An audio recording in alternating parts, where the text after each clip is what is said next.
آج ہم بہت سے امور کے اوپر گفتگو ہوگی ہماری اس لائیو ٹرانسمیشن میں، جس میں کہ آپ دیکھ رہے ہیں ملک میں تحریک لبیک پاکستان کا جو مارچ ہے اسلام آباد کی طرف، وہ آگے بڑھ رہا ہے. اس پہ تشدد اور پولیس کے اوپر دونوں طرف سے جو ہے بہت زیادہ وائلنس کا استعمال ہو رہا ہے، وہ اس کے اوپر بھی بات کریں گے. اور یہ جو تحریک طالبان سے مذاکرات کی بات ہے، اس کے اوپر بھی ہم پروگرام کے اگلے حصے میں بات کریں گے. لیکن سب سے پہلے آج ہم جو معیشت کا اس وقت زبوں حالی ہے اس کے اوپر ہم گفتگو کا آغاز کریں گے. ہمارے ساتھ ڈاکٹر کیسر بنگالی موجود ہیں. بہت شکریہ کیسر صاحب آپ کی ٹائم کا. مرتضیٰ سولنگی صاحب حسب معمول میرا ساتھ دے رہے ہیں. مرتضیٰ صاحب اوور ٹو یو، آپ کیسر صاحب سے گفتگو کا آغاز کریں. جی بہت شکریہ ڈاکٹر کیسر بنگالی صاحب. یہ مانا کہ معیشت ایک گرما گرم مسالے دار موضوع نہیں ہے، لیکن ہم وقتاً فوقتاً معیشت پر گفتگو کرتے رہتے ہیں. اور آج کل کیونکہ جو افراط زر، مہنگائی، اشیاء خوردونوش کی قیمتیں آسمان پر، بے روزگاری، اور جو گیس، پیٹرول اور بجلی کی قیمتیں جو آسمان پر جا رہی ہیں، تو لوگ بہت پریشان ہیں. لوگ سمجھنا چاہتے ہیں کہ ہماری معیشت کدھر جا رہی ہے. پچھلے دنوں ڈالر جو ہے وہ پکڑا ہی نہیں دے رہا تھا اور اونچا اڑ رہا تھا.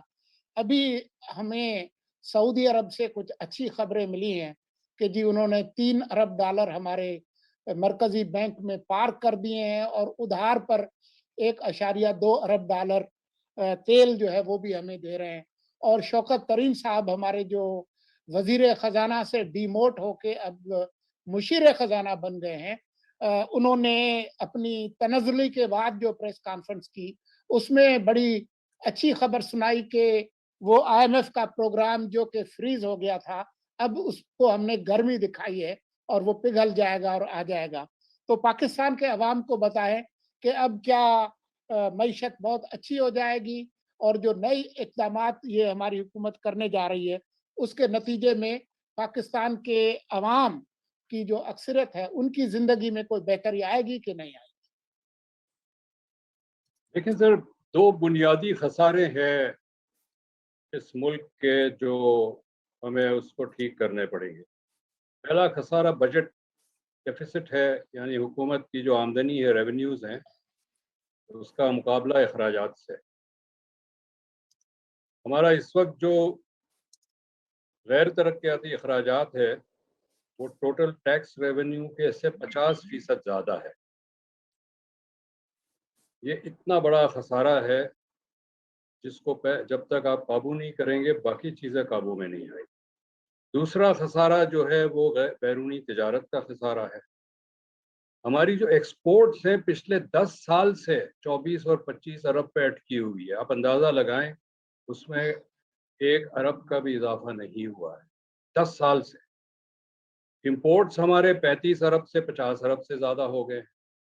اب یہ جو پچھلے 5 سال کا جو اوسطاً ہم نکالیں تو ہماری اگر ایکسپورٹ $100 کی ہے تو امپورٹ $204 کی ہے.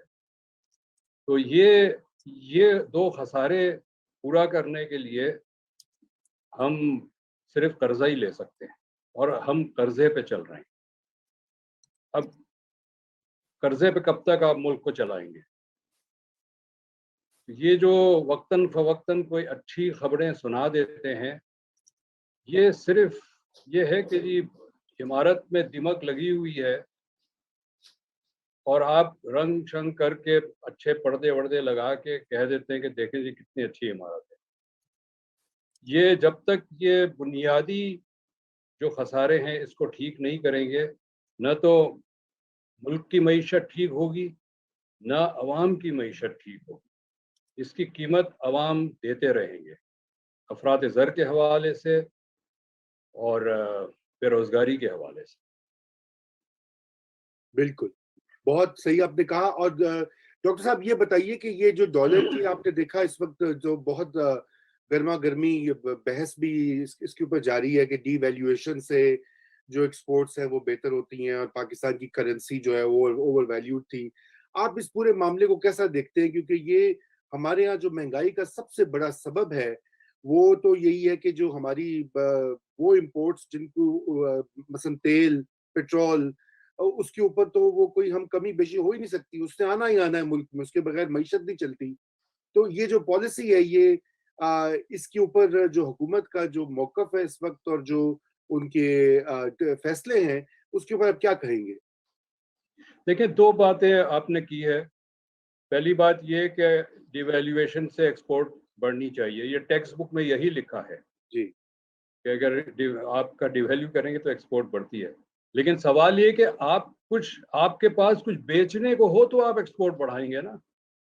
ہماری پروڈکشن نہیں ہے, ہمارے پاس سرپلس نہیں ہے ایکسپورٹ کرنے کے لیے, کارخانے بند ہو رہے ہیں. تو آپ جتنی مرضی ڈی ویلیو کر لیں, آپ کی دکان میں سامان نہیں ہے بیچنے کے لیے تو ایکسپورٹ کیسے بڑھے گا؟ ایکسپورٹ بڑھانے کے لیے ہمیں انڈسٹریل بیس کو ریوائیو کرنا پڑے گا, جو بہت ہی پچھلے 40 سال سے بحران میں ہے, اور پچھلے 20 سال میں تو بالکل ان کی انڈسٹریل سیکٹر کی کمر ٹوٹ گئی ہے. تو یہ کہنا کہ جی ایکسپورٹ بڑھے گا ڈی ویلیویشن سے, یہ بالکل غلط ہے, کیونکہ ہمارے پاس بیچنے کو کچھ نہیں ہے. دوسری بات آپ نے کہی کہ جی تیل وغیرہ تو ہم امپورٹ کرنا ہی کرنا ہے, ہم کیا کر سکتے ہیں؟ 25 تیل کی امپورٹ بھی ہم کم کر سکتے ہیں. ہم نے جو جس طرح سے معیشت کا ڈھانچہ بنایا ہے, ہمارا جو انٹرسٹی ٹرانسپورٹ ہے وہ ریلوے کے بجائے ہم نے روڈ کو دے دیا پچھلے 1970s کے مڈ 70s سے. ریل جو ہے وہ اباؤٹ 1/3 زیادہ فیول استعمال کرتا ہے پر کلومیٹر ٹرین کے مقابلے میں. تو اگر ہم واپس روڈ ٹرانسپورٹ سے اپنا گڈس ٹرانسپورٹ جو ہے روڈ سے ریل کو ٹرانسفر کرے تو تقریباً 15% آئل کی کنزمپشن کم ہو سکتی ہے. جب آئل کی ڈیمانڈ کم ہوگی تو ڈالر پہ بھی پریشر کم ہوگا. اسی طرح بجلی بھی ہم مستقل امپورٹڈ فیول سے بناتے ہیں, اور پچھلے دنوں تو ہم نے 2 کول فائر پلانٹس بجلی کے لگائے, وہ بھی امپورٹڈ کول کے لگائے. مطلب ہماری پچھلے 20 سال میں حکومت اس طرح بیہیو کر رہی ہے, تمام حکومتیں, کہ ڈالر تو درخت پہ اگتے ہیں. یہ جب تک ہم بنیادی تبدیلی نہیں کریں گے یہ روتے رہیں گے ہم ہر وقت کہ جی ڈالر مہنگا ہو گیا, پیٹرول کی قیمت بڑھ گئی, پیٹرول ہم تو کرنا ہی کرنا امپورٹ ہے, ہمارے پاس کوئی چارہ نہیں ہے. یہ کبھی نہیں ہوتا کہ ہمارے پاس کوئی راستہ نہیں ہے, ہر مسائل کا حل ہوتا ہے. ہمارے مسائل کا بھی حل ہے بشرطے کہ حکومت یہ کرنا چاہے, بشرطے کہ ان کی جو لابیز ہیں ان سے ہٹ کے فیصلہ کریں. اس وقت تمام جو ہمارے حکومت کے فیصلے ہو رہے ہیں, خاص طور پہ پچھلے 3 سال میں, یہ سارے مخصوص لابیز کو مفاد پہنچانے کے لیے فیصلے ہو رہے ہیں. یہ میں پوری ذمہ داری سے آپ کو یہ اپنی پروفیشنل کیپیسٹی میں یہ اسٹیٹمنٹ دے رہا ہوں. بالکل بالکل. جی ڈاکٹر صاحب, آپ فرما رہے تھے کہ ہمارا جو غیر ترقیاتی جو بجٹ ہے وہ ہمارے جو ٹیکس ریونیوز ہیں اس کے آدھے سے زیادہ ہے یا آدھے کے قریب ہے, 50% سے زیادہ. 50% سے زیادہ ہے. تو ان غیر ترقیاتی اخراجات میں کیا کیا آ جاتا ہے, اس میں کس چیز میں ہم کمی لا سکتے ہیں؟ اور یہ بھی بتا دیجئے کہ یہ جو NFC ایوارڈ ہوا اور 18ویں ترمیم ہوئی تو اس کے بعد تو یہ کہا جا رہا تھا کہ جی اخراجات ہمارے کم ہو جائیں گے کیونکہ وزارتیں صوبوں کو چلی جائیں گی, تو ہمارے اخراجات کم کیوں نہیں ہو رہے؟ کہ میں اس کو ذرا سمپل لینگویج میں رکھ دوں. یہ جو 50% کی بات ہو رہی ہے, اس کا مطلب یہ ہے کہ 100 روپے اگر ہم ٹیکس ریونیو جنریٹ کرتے ہیں تو 150 روپے غیر ترقیاتی اخراجات ہیں. اس کو پورا کرنے کے لیے یا تو ہم نوٹ چھاپتے ہیں یا قرضے لیتے ہیں. جب قرضے ظاہر سود پہ لیتے ہیں, تو جب قرض کا جو بلون ہے وہ بڑھتا چلا جاتا ہے تو ہم مزید قرض لیتے ہیں. تو یہ اب ہم اس پہ آ گئے ہیں کہ سارے جو ہمارے حکومت کے اخراجات ہیں وہ قرضوں پہ چل رہے ہیں. یہاں تک کہ تنخواہیں بھی کچھ حصہ حکومت کی اور فوج کی تنخواہیں بھی کچھ حصہ جو ہے وہ قرضوں سے ادا ہو رہی ہے. تو ایک تو یہ مسئلہ. آپ نے پوچھا کم کیوں نہیں ہو رہا ہے. کم کرنا تو سیاسی فیصلہ ہے. ہمارے یہاں 40 کے قریب فیڈرل ڈویژنز ہیں, 20 تو ایبالش ہونی چاہیے, 20 نہیں تو 15 تو ضرور ایبالش ہونی چاہیے. اس کے بعد اس سے بڑا جو خرچہ ہے ہمارا دفاع کا ہے. دفاع کو ہم دو حصوں میں ڈیوائڈ کر دیں، ایک جس کا براہ راست جنگ سے تعلق ہے اور ایک حصہ جس کا براہ راست جنگ سے تعلق نہیں ہے. میں اس کو combat and non combat expenditure کہتا ہوں. جو جنگ سے حصہ تعلق ہے کمبیٹ ایکسپینڈیچر، اس پہ میں بات نہیں کرتا چونکہ میری مہارت نہیں ہے. مجھے نہیں پتا کون سی بندوقیں خریدنی چاہیے، کس قیمت پہ خریدنی چاہیے، میں اس پہ بالکل بات نہیں کرتا. لیکن جو غیر ترقیاتی اخراجات ہیں اس پہ تو ضرور ہم بات کر سکتے ہیں، بہت واضح ہیں. اس میں بہت خاطر خواہ کمی کی جا سکتی ہے، اور جو کل غیر ترقیاتی اخراجات تھے ہمیں اس میں 20% کمی فوراً کرنی چاہیے، جو بنتا ہے 1 خرب روپے. اب یہ جب تک سیاسی ول نہ ہو، پولیٹیکل ول نہ ہو، یہ نہیں ہو سکتا، اور نہیں کریں گے تو معیشت کا جہاز ڈوبتا چلا جائے گا. بالکل بالکل. تو یہ جو ابھی سعودی عربیہ سے ایک وقتی ہمیں ملا ہے سہارا $3 ارب، وہ ہمارے انہوں نے جمع کروائے ہیں. IMF کے ساتھ مذاکرات ابھی جاری ہیں. آپ کیسا دیکھ رہے ہیں ڈاکٹر بنگالی، یہ کوئی اسٹیبلائز کرے گا معاملات کو؟ کہ بینڈ ایڈ لگا کے بلیڈنگ کو سٹاپ نہیں کی جا سکتی ہے. معیشت تو بلیڈ کر رہی ہے. یہ سارے پیون لگائے ہوئے ہیں کہ یہ ایسے معیشت نہیں چلتی. اگر ایک وقتی طور پہ کوئی بحران آیا، اس کو آپ نے یہ کیا پھر تو ٹھیک ہے، لیکن ہمارا بحران جو ہے یہ بحران پچھلے 40 سال سے پک رہا ہے، اور پچھلے 20 سال میں بالخصوص یہ شدت اختیار کر گیا ہے. یہ ایک حکومت یا دوسرے حکومت کا بحران نہیں ہے، یہ ریاست کا بحران ہے. بالکل بالکل، بہت صحیح آپ نے کہا. ڈاکٹر صاحب، یہ ہمارے ہاں آئے دن ہمارے سیاستدان، خاص طور پر ہمارے وزیر اعظم عمران خان، یہ بھاشن لوگوں کو دیتے ہیں کہ جی وہ ہمارے لوگ ٹیکس نہیں دیتے تو پھر ملک کیسے چلے گا. پہلی بات تو یہ ہے کہ 100% لوگ ٹیکس دیتے ہیں، کیونکہ 80% سے زیادہ ٹیکس انڈائریکٹ ہے، اور وہ انڈائریکٹ ٹیکس تو سب دیتا ہے. جو ایک انتہائی غریب بیوہ عورت سڑک پہ بھیک مانگ رہی ہوتی ہے وہ بھی ٹیکس دیتی ہے، کیونکہ وہ آدھی روٹی بھی خریدتی ہے تو اس میں ٹیکس دیتی ہے. پہلی بات تو یہ کہ سب ٹیکس دیتے ہیں. دوسری بات یہ ہے کہ جو ڈائریکٹ ٹیکس کی بات کریں پھر، کہ وہ کہتے ہیں لوگ نہیں دیتے.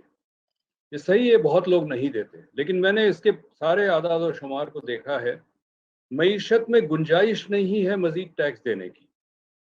ہمارا جو امیر طبقہ ہے، چاہے وہ زراعت میں ہو، صنعت میں ہو، اور جو شعبے میں ہو، وہ طبقہ بہت چھوٹا ہے.